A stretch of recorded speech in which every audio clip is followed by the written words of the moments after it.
बड़ा भी है? तो मैंने कहा हाँ। मैंने जो कहा वह बिल्कुल सत्य है। बोले कैसे?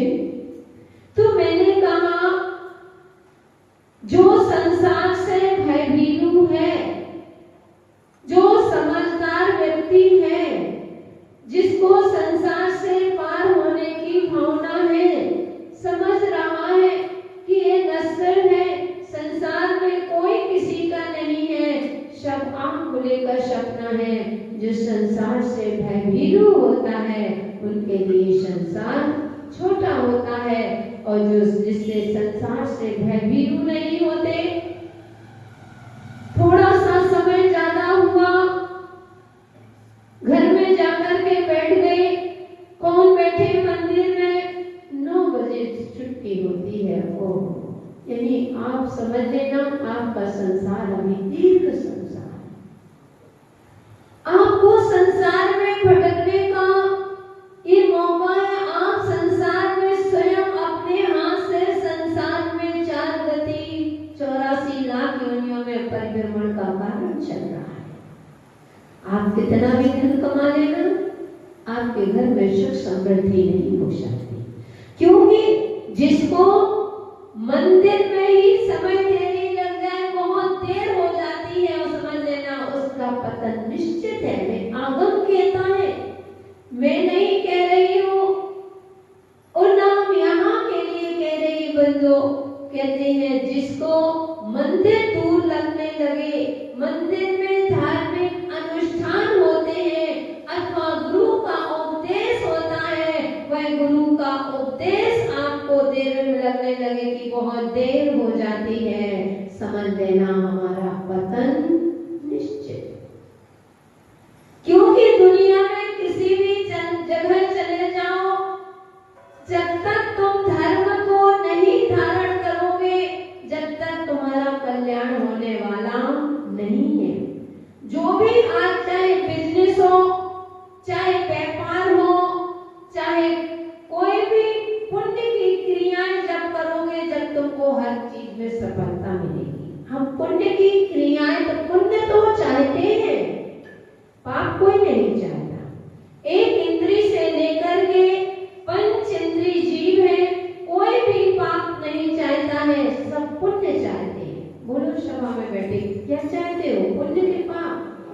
पुण्य पाप, पुण्य करना पुण्य चाहते हो, लेकिन हमको पुण्य करने के लिए हमें समय नहीं होता है, क्योंकि 9 बजते हैं, देर हो जाती है, दुकान खोलना पड़ती है। बिना पुण्य के तुम्हारी दुकान में ग्राहक आएंगे क्या? बिना पुण्य के तुम्हें धन की प्राप्ति होगी क्या? क्या तुम जो चाहोगे वह तुमको मिल जाएगा क्या? अरे तुमको अपनी मनोकामना पूर्ण करना है। अगर आप चाहते हो मेरा व्यापार अच्छा चले, मेरा बिजनेस अच्छा चले, मेरे परिवार में सब कुछ अच्छा चले, मेरे परिवार में सब सुख समृद्धि रहे, तो आचार्य ने कहा क्रिया को करो। जब तक पुण्य की क्रियाएं नहीं करोगे, जब तक तुमको कुछ भी मिलने वाला नहीं है। इसलिए आचार्यों ने कहा था, यहाँ अपनी बात चल रही थी कि क्या कर्तव्य, जो हमारे जो समझदार व्यक्ति हैं, किम कर्तव्यम तुरंती, यानी क्या तुम्हें कर्तव्य करना चाहिए? तो कहते संसार को तुरंत छोड़े, मतलब परिवार छोड़ने के लिए नहीं कह रहे, हम ये नहीं कह रहे कि आप महाराज बन जाओ, हम आपसे ये नहीं कहते कि आप माता जी बन जाओ, लेकिन इतना जरूर करेंगे कि अपने जीवन में वैराग भावना लाओ, अपने जीवन में ऐसे भाव बनाओ, ये समझो कि हम घर में रह रहे हैं लेकिन ये मेरा नहीं। उस प्रकार से जियो जिस प्रकार से एक मकान किराए में कोई व्यक्ति रहता है, किराएदार जीता है, मालिक बन के मत जियो।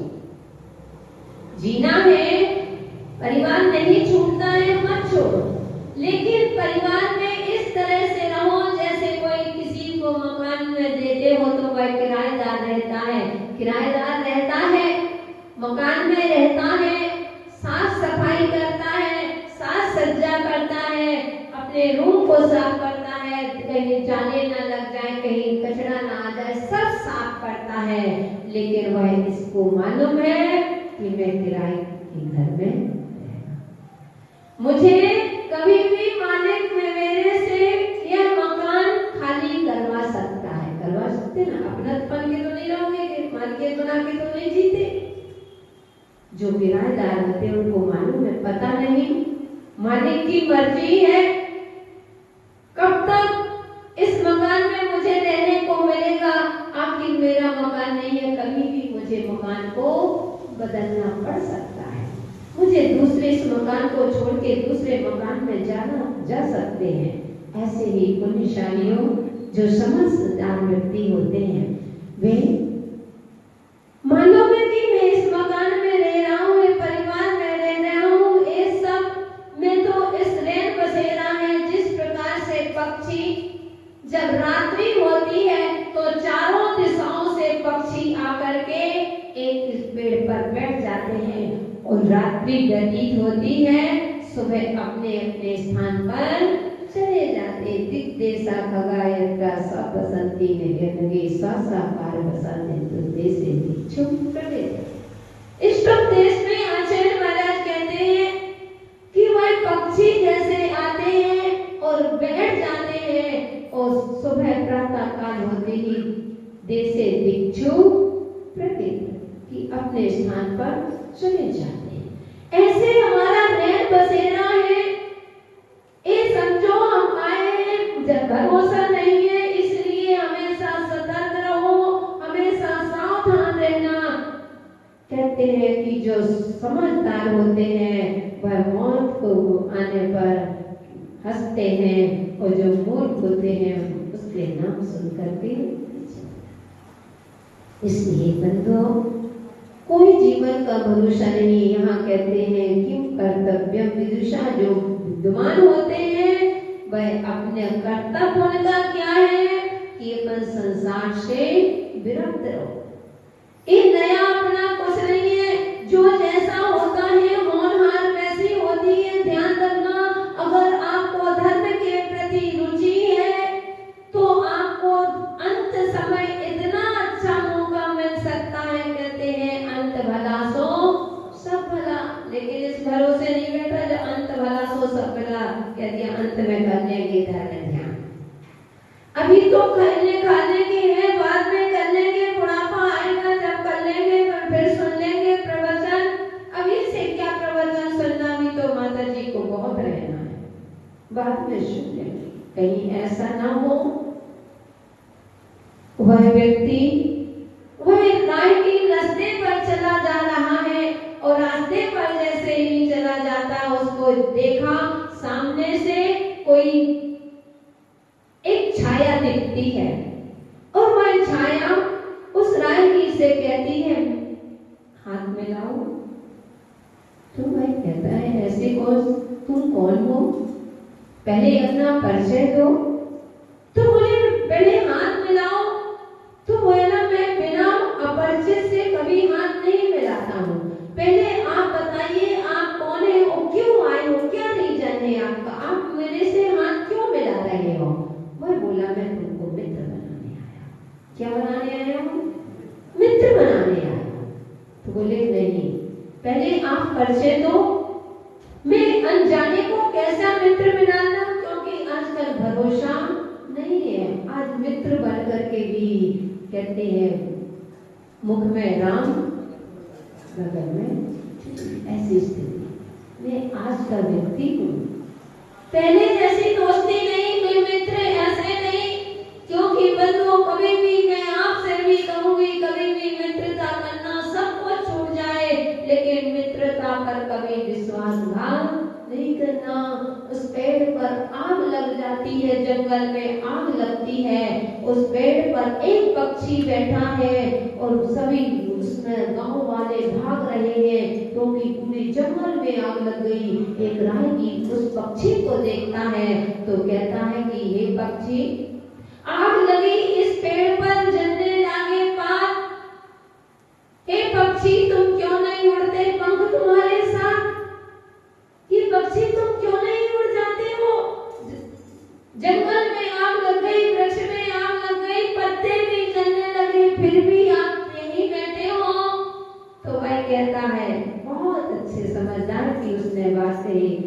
उसने कही, उस वक्त कहता है, फल खाए इस पेड़ के गंदे कीने पात, फल खाए इस पेड़ के गंदे कीने पात, और धर्म हमारा यही है जले किसी के साथ। मैं ऐसा नहीं हूं कि पेड़ जले वो मैं उड़ भगूं, एक महानता की बात, जिससे मैंने वृक्ष के फल खाए हैं, पत्ते गंदे किए हैं, मेरा भी हमारे धर्म है कि हम इसी के साथ चले। कितने इसको कहते हैं मित्रता। तो वही कहता है कि मित्रता, मैं तुमको मित्र बनाने आया हूँ। उसने कहा नहीं, खुले मित्र व छाया कहती है कि मित्र तुम बनाओ या ना बनाओ, मैंने तो तुमको अपना मित्र बना। उसने कहा कि नहीं, पहले बताओ, अपना नाम बताओ। तो उसने कहा, मैंने तुम चुनो या ना चुनो, लेकिन मैंने तुमको अपना मित्र बना लिया है। तो उसने कहा, तुम्हारा नाम? तो वह कहता, मेरा नाम यमराज।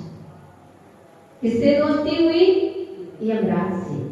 जैसे ही उसने सुना यमराज, वह घबरा गया, बोले नहीं, मैं तुमसे दोस्ती नहीं। उसने कहा, मित्र अब तो मैंने दोस्ती कर ली। उसने कहा, ठीक है मित्र, अगर तुमने मुझे मित्र बनाया है तो बस इतना ध्यान रखना, अपने मुझे वचन दो, जब भी तुम आओ तो मुझे संकेत करके आना।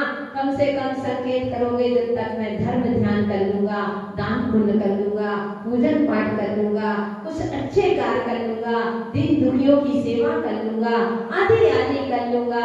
इसलिए जब भी तुम आना मुझे संकेत करके आना, ऐसे मुझे कहने नहीं आना। उसने कहा, मित्र डन, मैं प्रॉमिस करता हूँ, मैं आपको वचन देता हूँ, जब भी मैं आऊंगा पहले आपको संकेत करूंगा, बिना संकेत किए मैं तुम्हारे यहाँ नहीं आऊंगा। वह घर चले जाता है, और जैसे ही घर गया, 1 2 दिन 4 दिन 5 दिन उदास था, क्योंकि उसकी दोस्ती किससे हो चुकी थी? सुमन भैया, यमराज से। अच्छे से सुन रहे हो? हमने सोचा कि कहीं और घर में मन तो नहीं लगा। तो कहते हैं यमराज से दोस्ती हो गई। अब वह उदास था, कुछ दिन चलता रहा, अंत में वह भूल गया। अब काफी वर्ष हो गए, 20 25 30 साल हो गए, मित्र बने, उम्र बीतती जा रही। एक संदेश आया, दूसरा संदेश आया, तीसरा संदेशा, चौथा संदेशा, वह समझा नहीं। और जैसे ही वह पलंग पर लेटा था, उसने कहा, मित्र उठो, चलो मैं तुमको लेने आया हूँ। तो वह कहता है, अरे तुमने मुझे वचन दिया था कि जब भी आऊंगा मैं संकेत करके आऊंगा, और तुमने संकेत नहीं दिया, तो मांगे तुम अपने वचनों से मुकरित हो गए। वह यमराज कहता है, मित्र ध्यान रखना, मैंने अपना फर्ज पूरा किया है, मैंने जो वचन दिया था उसको मैंने पूरा किया है। जब मैं आया था, मैंने आने से पहले आपको 1 नहीं 2 नहीं 3 नहीं 4 संदेश भेजे मित्र, लेकिन तुम नहीं समझे, तो इसमें मेरी क्या गलती है? तो वह कहता है, कौन सा संदेशा भेजा? उसने कहा, सबसे पहले मैंने तुम्हारे बाल सफेद कर दिए थे कि मेरे भाई अब अंत समय आ गया, क्योंकि आपको पता है बुंदेलखंड की यहाँ की रिवाज है कि जब भोजन करते हो अंत में क्या मिलता है? चावल। चावल आया यानी भोजन पूरा हो चुका। अब ना तुम्हें पूरी मिलने वाली, ना पपड़िया मिलने वाली, ना हलवा, ना लड्डू पेड़ा, कुछ नहीं मिलने वाला, क्योंकि क्या आ गया है? चावल। मालूम है ना? अच्छे से मालूम है ना? तो उसने कहा, सफेद बाल हो गए कि अब उठो मित्र, अब मैंने तुम्हारे सफेद बाल कर दिए हैं, अब धर्म ध्यान कर लो, भगवान की भक्ति करो। लेकिन मित्र तुम समझे नहीं, और तुम जाकर के क्या करा के आ गए? आशीष भैया डाई करा के आ गए। यानी पहले के समय में एक बार सफेद हो जाता था तो बैराग हो जाता था, आज के समय में पूरे बाल सफेद हो गए तो डाई करा के आ जाते हैं। मित्र मेरी गलती नहीं। दूसरा संदेशा मैंने भेजा था मित्र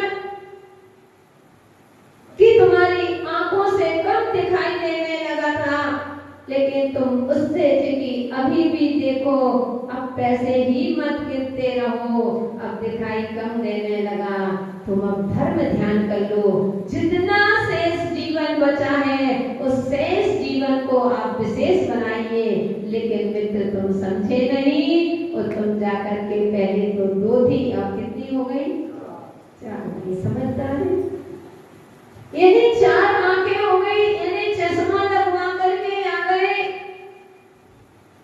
तुम नहीं समझे और अच्छा दिखाई देने लगा, स्टैंडर्ड का चश्मा लग गया, अच्छा बढ़िया कीमती, जो कम से कम सुंदर भी है, और चश्मा लग जाए तो और सुंदर हो गए। तो मित्र इसमें मेरी क्या गलती? तीसरा संदेशा भेजा था कि मैंने तुम्हारे दांतों को हिला दिया था कि जब पेट भर के चने न चबा पाओगे तो भूख रहेगी, तो नींद नहीं आएगी, तो कम से कम धर्म ध्यान कर लो। लेकिन मित्र तुम्हारे जैसी होशियारी, तुम्हारे जैसा समझदार किसके लिए? धर्म के लिए नहीं, पाप करने के लिए। इतने समझदार कि 1-2 दांत टूटे तुमने नहीं तो 32 लगवा करके आ गए। बुढ़ापे में 32 पता ही नहीं चलता कि बुढ़े है कि जवान है। बढ़िया 80-80 साल के लोग चना चबा रहे हैं, यानी पेट कहीं खाली न रह जाए। उसने कहा मित्र मैंने 14 संदेशा दिया था कि तुम्हारी कमर में घुटने में दर्द कर दिया था, घुटने में दर्द हो गया था, कमर में दर्द हो गया था, कि अब ध्यान पैसे कमाने का समय नहीं, दुकान में बैठने का समय नहीं, पहले धर्म का सीजन चल रहा, उसमें धर्म कमाओ, बाद में इसके बाद धन कमाना। लेकिन मित्र पहले तो मंदिर पैदल आते थे, वो घुटनों में दर्द हुए तो कैसे आ गए? 4 व्हीलर का सहारा। पहले के समय में लोग मंदिर आते थे, क्रियाएं यानी कहते क्रिया, सम्यक क्रिया करो, यहाँ यही है। पहले के समय में लोग मंदिर आते थे, खाली पैर आते थे, आजकल तो लोग जूता चप्पल पहन लिया। हमने बताया था आपको, जो मंदिर के निमित्त से, अगर आप मंदिर से, घर से मंदिर के निमित्त से निकले हो और जूता चप्पल पहन करके आते हो तो 7 जन्म तक क्षमा के घर में जन्म लेना।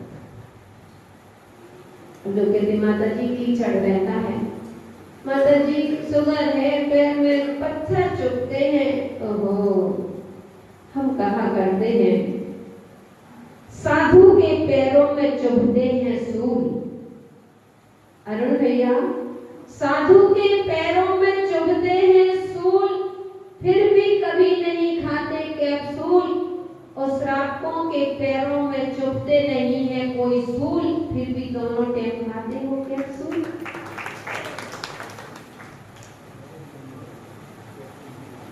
सूल भी नहीं चुभने, चप्पल जूता पहने, फिर भी दोनों टाइम कैप्सूल खा रहे हो। धंधे में मुनिराज कंकड़ पत्थर में चलते हैं, सूल भी चुभते हैं, लेकिन वे कभी कैप्सूल नहीं खाते। तो बंधु, उसने कहा कि मित्र तुमने मंदिर ही बंद कर दिया, लोगों ने शैतानी का मंदिर जाया करो तो 2 व्हीलर का 4 व्हीलर का सहारा ले लिया। अब इसमें मेरी गलती क्या है? चलो उठो, विड़ा रहा है कि मुझे 1 दिन दे दो, 1 सप्ताह की मोहलत दे दो, मैं कम से कम अपने जीवन में धर्म तो कर लूं, क्योंकि मालूम है धर्म से ही कल्याण होगा। कोई भी गति में चले जाओ बंधु, अगर मनुष्य गति से ही तुम्हें समझे क्या मोक्ष की प्राप्ति होगी, बाकी कोई मनुष्य समझदार व्यक्ति होता है। पशु पक्षी त्रियंच गति के जीव, देव गति के जीव, नरक गति के जीव कभी पूर्ण नहीं हो पाते हैं, जैसे आते हैं वैसे ही समाप्त हो जाते हैं। लेकिन मनुष्य गति ऐसी है, जो व्यक्ति अधूरा जन्मता है वो पूर्णता को प्राप्त हो जाता है। अपने लक्ष्य को प्राप्त कर कोई ठान ले कि मुझे मुझे इंजीनियर बनना है, इतनी मेहनत करते हो, इंजीनियर बन जाते हो, सीए बन जाते हो, मेहनत करते हो, वकील बन जाते हो, डॉक्टर बन जाते हो, टीचर बन जाते हो, यानी जो चाहो, यहाँ तक कि अधूरे आए थे वो पूर्णता को प्राप्त हो गए, मोक्ष की प्राप्ति भी हो सकती है। तो बंधु, अब गिरगिड़ा मुझे कुछ देर का समय दे। उसने कहा, क्या यमराज तुम्हारा इंतजार करेगा क्या? जिस दिन आ जाएगी कहोगे कि 5 मिनट के लिए 1 सप्ताह का समय दे दो। उसने कहा, मित्र, मैं तुम्हारे जैसा मूर्ख नहीं हूं। और वह उठा करके ले जाता है। अब वह पछताता रह गए कि कहा ना, कल के दिन को किसने देखा, आज के दिन को खोए क्यों। और जिन घड़ियों में हंस सकते हैं उन घड़ियों में कि अपने करो, कल की जगह आज करो, आज को अच्छा बनाने का प्रयास करो। देख लेंगे, कल कर लेंगे धर्म ध्यान, कल मंदिर चले जाएंगे, कल से अभिषेक कर लेंगे, कल से प्रवचन सुनेंगे। कल का भरोसा मत करो, कल तो आएगा, लेकिन काल तुम्हारे ऊपर आ गया, कल मिले या न मिले कोई भरोसा नहीं। इसलिए कल को नहीं, आज पर ही छोड़ दो कि नहीं, मुझे अभी करना है, इसी वक्त करना है। जैसे दुकान की चिंता, ऐसे अपने जीवन की अपने लिए चिंता करो। किसके लिए कमा रहे हो, क्या तुम साथ में ले जाओगे? एक धर्म ध्यान जो आपने हमने पहले दिन भी बताया था, एक चातुर्मास होते हैं, इसमें धर्म ध्यान के सीजन होते हैं। इसमें जितना धर्म ध्यान, आज तुमने 4 महीने धर्म ध्यान कर लिया, ध्यान रखना, इतना पुण्य बढ़ेगा, इतना पुण्य बढ़ेगा कि 8 महीने आप बैठे बैठे खाओगे तो इसमें कमी नहीं। हर चीज की उपलब्धि होगी, जो सोचोगे वह उपलब्धि तुमको होगी। इसलिए अपने पुण्य को बढ़ाओ। तो जिसके भी होनहार अच्छी होती है उसको निमित्त भी अच्छे मिलते हैं, और जिसकी होनहार अच्छी नहीं होती है तो उसका सब बेकार ही होता है। इसलिए जिनकी होनहार अच्छी है वह धर्म करते हैं, उनको निमित्त भी वैसे बनते हैं। और जिनका होनहार अच्छी नहीं होती तो समझ जाओ आप, क्योंकि कहते हैं समझदार को इशारा काफी होता है, और ना समझ के लिए सहारा भी बेकार होता है। समझदार के लिए इशारा काफी हुआ करता है, और ना समझदार के लिए तुम सहारा भी दोगे तो उसके लिए बेकार है। इसलिए यहाँ पर आचार्य महाराज कह रहे हैं, क्या कह दिया था कि तुरंत संसार को त्याग कर, कि मोक्ष मार्ग तरुण बीजम, कि मोक्ष मार्ग का बीज क्या है? तो कहते हैं सम्यक ज्ञान, कि सम्यक ज्ञान, और वो भी सम्यक ज्ञान कह दिया। सम्यक ज्ञान यानी समीचीन ज्ञान। और कैसे? क्रिया सहित, ऐसे नहीं उच्चारण से नहीं कि उच्चारण से करते गए और आचरण में कुछ नहीं है, नारे तो लगाते जा रहे हो कि जियो और जीने दो। भगवान महावीर का शुभ संदेश, जियो और जीने दो, लेकिन भावना क्या चल रही है? मर जियो और मरने दो, अपना काम बनता और भाड़ में जाए जनता। ये कहाँ की तुम्हारी कूटनीति है? ये कहाँ का तुम्हारा नारा? भगवान महावीर स्वामी के वंशज हो, कहते हैं उपदेश दे रही हो, नारे लगा रहे हो कि माँ का बेटा कैसा हो, अचल विराट सागर जैसा हो, लेकिन किसका? पड़ोसी का, मेरा नहीं, पड़ोसी का। माँ की बेटी कैसी हो? आर्या माता जी जैसी। किसकी? पड़ोसी। मेरी नहीं, मेरी बनेगी जानते हैं। मालूम है संसार में कुछ नहीं रखा है, हम कीचड़ में फंसे, हम अपने बच्चों को क्यों कीचड़ में फंसाए? अगर बच्चों की भावना होती है तो ऐसी ऐसी माताएं जो प्रतिदिन पूजन करती हैं, अभिषेक कर देखती हैं, शांति धारा देखती हैं, स्वाध्याय करती हैं, जाप करती हैं, प्रतिमाधारी हैं, प्रतिमा लिए हैं, लेकिन बंधु अगर कोई उनके परिवार से निकलने के लिए कहे तो तुरंत नहीं, बिल्कुल नहीं निकलना, नहीं निकलने देंगे। कुछ नहीं रखा, क्या रखा है? कुछ नहीं, चलो घर में रहो। तुमको क्या सुख मिला? आप डूबे पाँव ने, नहीं डूबे जज्बान, स्वयं डूबते हो और दूसरों को डुबाते हो। कम से कम अगर आपके परिवार में किसी की भावना है तो उस भावना को, अगर बैराग हो रहा है तो उसमें सहायक बनिए। साधना में सहायक बनो, बाधक मत बनो। अगर बाधक बन गए सारा पाप तुमको लगेगा। जितने वो व्यसनियों में फंसेगा बंधु, उसका सारा पाप आपको लगता है।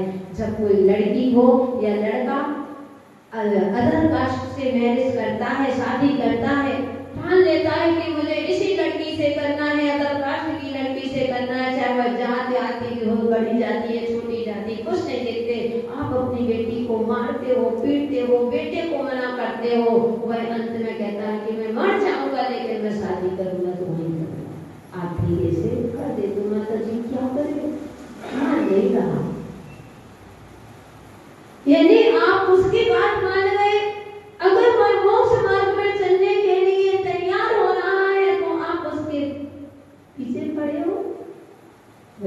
सभी के साथ होती है, हम लोगों के साथ भी घटना हुई। मोक्ष मार्ग ऐसे थोड़ी मिलता है, जब निकलते हैं तो खूब डांट मार पीट सब कुछ बातें सब कुछ सहन करना, लेकिन कभी भी ध्यान रखना सम्यक ज्ञान होना चाहिए। और उसके साथ कैसे क्रिया सहे, जितना क्रिया के साथ रहेगा। एक पंडित जी बड़े सभा में अहिंसा धर्म का, अहिंसा का इतना उपदेश दिया, इतना 2 घंटे लगातार माइक में बैठे और सूक्ष्मता से इतना उपदेश दिया कि सभा रही, अरे इतना अहिंसा का पालन, ओ धन्य जैन धर्म, धन्य पंडित जी को इतना वो करते हैं। दूसरे पंडित जी चाहिए और बंधु उपदेश दिया और पसीना से तर हो गए। और जैसे ही वे अपने बैग से नैपकिन निकालते हैं, उस नैपकिन में 2 अंडे छिपे थे जो बाहर। किस काम का ऐसा उद्देश्य? यहाँ आगम कहते कैसा ज्ञान? सम्यक ज्ञान, समीचीन क्रिया सहना, यानी क्रिया के सहित होना चाहिए। क्रिया से रहित नहीं। वो पंडित जी उपदेश देते हैं कि घटा में इतने जीव होते, इतने जीव होते, इतने जीव होते हैं, वह सेठानी बाजार जाती है, खुद सुना कि पंडित जी साहब का प्रवचन, वैकुंठ में इतने गुण, इतनी असुरत होती है।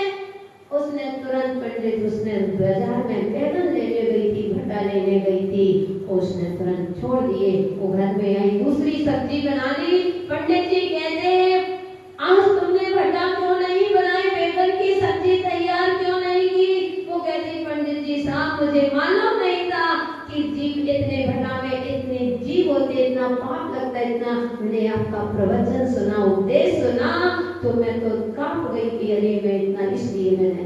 पर पंडित का कहता, अरे पंडितानी वह तो उपदेश दूसरों के लिए था, मेरे लिए ज्ञान क्रिया के सह, उच्चारण में नहीं आचरण में होना चाहिए, जिह्वा में नहीं जीवन में होना चाहिए। यही कहते हैं कि सम्यक ज्ञानम क्रिया सहना, क्रिया के सहित करो।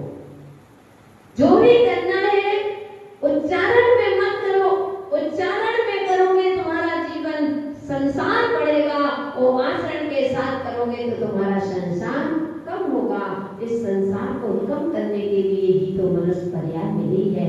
और इस पर्याय में आकर के भी अगर हमने हित नहीं किया, अपना कल्याण नहीं किया, अभी माता जी रुक जाओ, अभी क्या है, थोड़े से बच्चा रह गया, अभी बेटी रह गई, एक बेटी रह गई, बेटी की शादी कर दे फिर चलेंगे, एक बेटा बचा है उसकी शादी कर दे फिर चलेंगे, फिर कल्याण करेंगे। बेटा बेटी इस दुनिया से जब जिस दिन जाओगे और चले गए तो ना ये देखोगे कि मेरा बेटा कुंवारा है कि बेटी कुंवारी है, कि मेरे बेटे का बिजनेस चल रहा कि नहीं, कौन रो रहा है, कौन आंसू बहा रहा है, ये जी कुछ भी देखने नहीं आओगे। इसलिए जितना श्रेष्ठ जीवन है उस जीवन को समझदार हो तो अपने बचे हुए शेष जीवन को विशेष बनाओ, तभी आपके जीवन का कल्याण हो सकेगा। इस प्रकार से इस गाथा का पूरा अर्थ हुआ। आगे 5वीं गाथा का अर्थ करेंगे।